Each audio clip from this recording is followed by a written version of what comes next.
بسم اللہ الرحمن الرحیم۔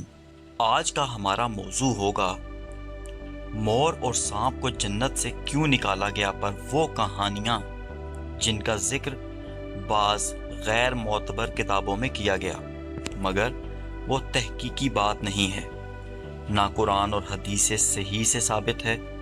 قرآن کریم میں ہے کہ جب اللہ تعالیٰ نے حضرت آدم کو پیدا فرمایا اور فرشتوں کو ان کے سامنے سجدہ کرنے کا حکم دیا، انہی میں ابلیس بھی رہتا تھا، تو فرشتوں نے سجدہ کیا مگر ابلیس نے سجدہ نہیں کیا۔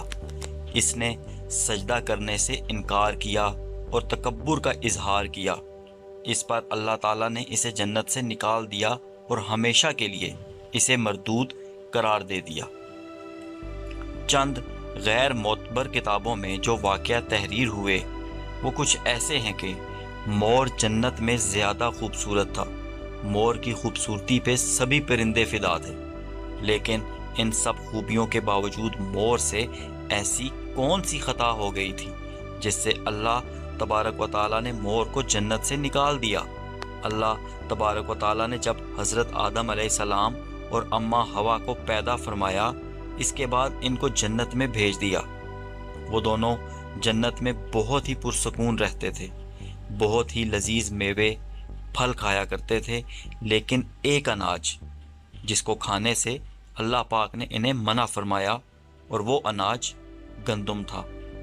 ابلیس کو جنت سے نکالے جانے کے بعد ایک ہی سوچ تھی کہ وہ ایسا کیا کرے جس سے سیدنا آدم علیہ السلام کو رسوا کر سکے۔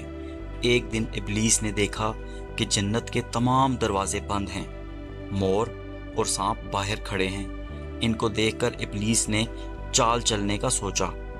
ابلیس فوراً جنت کے دروازے پر کھڑے مور کے پاس پہنچا اور ہمدردانہ لہجہ اپنا کر کہنے لگا کہ بہت جلد تمہیں اور آدم علیہ السلام کو جنت سے نکال دیا جائے گا۔ ایسا کرو، تم مجھے جنت میں لے جاؤ تو بدلے میں تمہیں ایک ترکیب بتاؤں گا، میں دعویٰ کرتا ہوں جس پر عمل کر کے تم اور آدم علیہ السلام کبھی جنت سے نہیں نکلو گے۔ مور ابلیس کی بات سن کر فکر مند ہو گیا۔ کچھ دیر سوچنے کے بعد کہنے لگا، تمہاری بات تو میرے دل کو لگی ہے، لیکن میں تمہیں اندر کیسے لے کر جاؤں، وہ بھی اتنے محافظوں کے ہوتے ہوئے؟ تو ابلیس نے فوراً جواب دیا کہ کیا تم نہیں جانتے میں منتر پڑھ کر خود کو ایک موتی میں تبدیل کر سکتا ہوں؟ تم مجھے اپنے منہ میں دبا کر جنت کے اندر لے جانا۔ یہ کہہ کر ابلیس نے منتر پڑھا اور خود کو چھوٹے موتی میں بدل لیا۔ پھر مور نے ابلیس کو اپنے منہ میں رکھ کر جنت میں داخل ہوا۔ یوں ابلیس ملعون ایک مور کی مدد سے جنت میں داخل ہو گیا۔ یہ مور ابلیس کو منہ میں لے کر سیدھا آدم علیہ السلام اور اماں حوا کے پاس پہنچ گیا۔ وہاں پہنچ کر ابلیس نے دوبارہ خود پہ منتر پھونکا اور انسان کی شکل میں آ گیا۔ شیطان کی شکل تبدیل ہو چکی تھی۔ شیطان کہنے لگا کہ میں چاہتا ہوں کہ آپ دونوں ہمیشہ جنت میں اسی طرح زندگی گزاریں، ہمیشہ خوش رہیں۔ حضرت آدم علیہ السلام اس کی بات بہت غور سے سننے لگے۔ شیطان کہنے لگا کہ میں چاہتا ہوں کہ آپ دونوں ہمیشہ جنت میں اس طرح زندگی گزاریں، ہمیشہ خوش رہیں۔ حضرت آدم علیہ السلام اس کی بات بہت غور سے سننے لگے۔ شیطان نے کہا، اگر آپ میری بات مان جائیں تو آپ کو جنت کی اور بھی تمام سہولتیں ملیں گی۔ حضرت آدم علیہ السلام شیطان کے بہکاوے میں آ کر کہنے لگے کہ یہ کس طرح ممکن ہے؟ شیطان کہنے لگا، ایک گندم کا دانہ اگر آپ دونوں چکھ لیں تو آپ کو ابدی حیا حاصل ہو جائے گی اور آپ جنت میں ہی رہیں گے۔ یہ بات سن کر حضرت آدم علیہ السلام کے دل میں رجحان پیدا ہوا، لیکن ان کے دل میں اللہ کی نافرمانی کا خوف غالب آ گیا، جبکہ اماں حوا شیطان کی باتوں میں آ گئیں، جس پر اماں حوا نے حضرت آدم علیہ السلام کو راضی کر لیا۔ پھر اس کے بعد ان دونوں نے اس گندم کے دانے کو چکھ لیا۔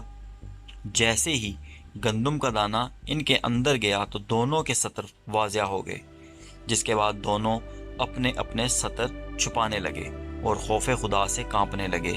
اسی دوران اللہ تبارک و تعالیٰ نے فرشتوں کو یہ حکم دیا کہ حضرت آدم علیہ السلام اور حمّہ ہوا دونوں کو زمین پر اتار دو۔ حضرت آدم علیہ السلام کو سری لنکا کے قریب نیچے زمین پہ بھیج دیا، جبکہ اماں ہوا کو جدہ کی سرزمین پر اتارا گیا۔ جن خوبصورت پیروں سے چل کر مور شیطان کو جنت کے اندر لے آیا تھا، وہی خوبصورت پاؤں اللہ پاک نے مور سے لے لیے۔ سانپ جو اپنے منہ میں شیطان کو چھپا کر لایا تھا، اسی کے منہ کی خوبصورت خوشبو کو چھین کر اس میں زہر ڈال دیا گیا، پھر مور کے ساتھ ساتھ سانپ کو بھی جنت سے نکال دیا گیا۔